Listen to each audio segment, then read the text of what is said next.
కావలి పట్టణంలో real estate వ్యాపారం కోసం రియల్టర్లు ఆక్రమించిన 120 ఎకరాల పైచిలుకు ప్రభుత్వ భూములను రెవెన్యూ మున్సిపల్ అధికారులు వెంటనే స్వాధీనం చేసుకుని ఆ ప్రదేశాలలో సూచిక బోర్డులను ఏర్పాటు చేయాలని సిపిఐ జిల్లా కార్యదర్శి దామ అంకయ్య డిమాండ్ చేశారు.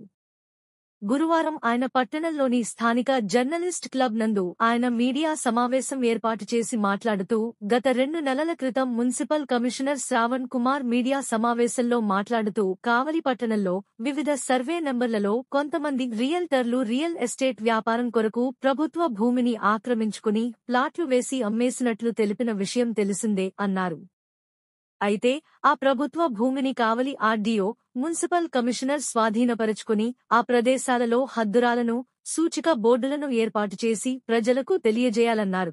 అయితే ఆ ప్రభుత్వ భూములలో ప్లాట్లు కొని మోసపోయిన వారికి రెవెన్యూ, మున్సిపల్ అధికారులు అదే రియల్టర్ల నుంచి వేరే ప్లాట్స్ ను వారి లేఅవుట్లలో కేటాయించే విధంగా చర్యలు తీసుకోవాలని కోరారు. చంద్రబాబు నాయుడు గారు అధికారంలోకి వచ్చే సందర్భంలో పట్టణాలలో, గ్రామాల్లో జగన్మోహన్ రెడ్డి గారు ఇచ్చినటువంటి 1 సెంటు, పట్టణాల్లో 2 సెంట్లు, గ్రామాల్లో సరిపోవని చెప్పని, గ్రామాల్లో 3 సెంట్లు, పట్టణాల్లో 2 సెంట్లు ఇస్తామని చెప్పని, 4 లక్షలు ఇస్తామని చెప్పని ఎన్నికల ముందు వాగ్దానం చేశారు.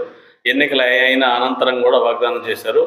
ఇప్పుడు పెరిగిన ధరవరులకు అనుకూలంగా ఇసుక, సిమెంటు, సువా సబ్సిడీ రేటుకి ఇచ్చి 5 లక్షల రూపాయలు ఇవ్వగలిగితే ప్రతి పేదవాడు ఇల్లు కట్టుకునే అవకాశం ఉంటుంది.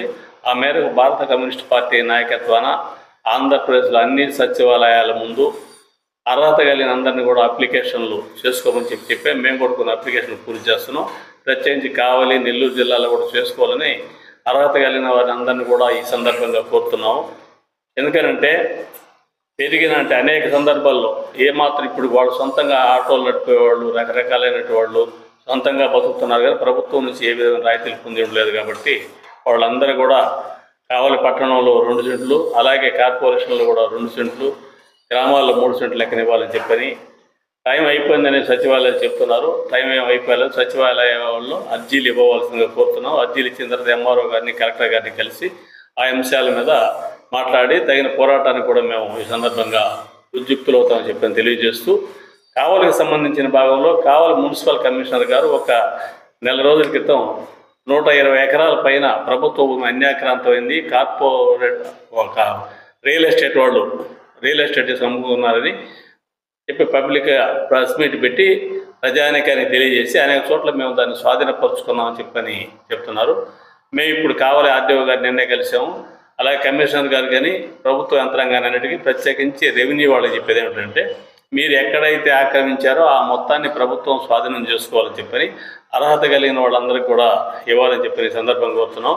అలాగే రియల్ ఎస్టేట్ వ్యాపారస్తులకు సంబంధించిన భాగంలో ప్రభుత్వ భూమిని అమ్మి ఉన్నారు కాబట్టి సామాన్య జనము కష్టపడి లేదా గ్రామాల్లో ఎకరాంతా అమ్ముకునే రైతు స్థలాలు కొనుక్కున్న అందరూ కూడా వాళ్ళందరూ కూడా ఏకమయ్యి, మీకు ఎక్కడైనా ఫ్లాట్లు కొని ఉండి రియల్ ఎస్టేట్ వాళ్ళు ప్రభుత్వం అమ్మి ఉంటే దాని మీద రెవెన్యూ వాళ్ళు కలవాలని, లేదా మన అందరం కలిసి మనం ఎంత డబ్బు కట్టామో ఆ డబ్బుకు సంబంధించి ఇతరత్ర ఏ రియల్ ఎస్టేట్ వ్యాపారస్తులు అమ్మారో వాళ్ళ ఇతర ప్లాట్లు అంటే పబ్లిక్ కాకుండా ప్రైవేట్ ప్రాపర్టీలు కొనేసిన దాంట్లో ఇవ్వాలని, ఇచ్చేదానికి రెవెన్యూ వాళ్ళు చొరవ తీసుకోవాలని, ఆ విధంగా చొరవ తీసుకుపోతే మనమే పోరాటం చేసి మనకు జరిగిన అన్యాయాన్ని మనం కాపాడుకొని మనం స్థలాలు తీసుకోవాలని చెప్పని, కాబట్టి రెవెన్యూ వాళ్ళు స్పందించి తగిన న్యాయం వాళ్ళకి చేయాలని చెప్పని కోరుతున్నాము. వాళ్ళు స్పందించకపోతే సంక్రాంతి అనంతరం ప్రభుత్వం చెప్పినటువంటి 120 ఎకరాలు కాదు 200 పైచిలుకు ఎకరాలు అనేక సందర్భాల్లో అనేక చోట్ల ఉన్నాయి. చెరువులు ఆక్రమించిన కానీ అన్ని వాటన్నిటిలో సిపిఐ నాయకత్వాన ఇళ్ల స్థలాల పోరాటం జరుగుతుందని చెప్పని తెలియజేస్తూ సెలవు తీసుకుంటున్నాను. నా పేరు దామ అంకయ్య, భారత కమ్యూనిస్ట్ పార్టీ నెల్లూరు జిల్లా సమితి కార్యదర్శి.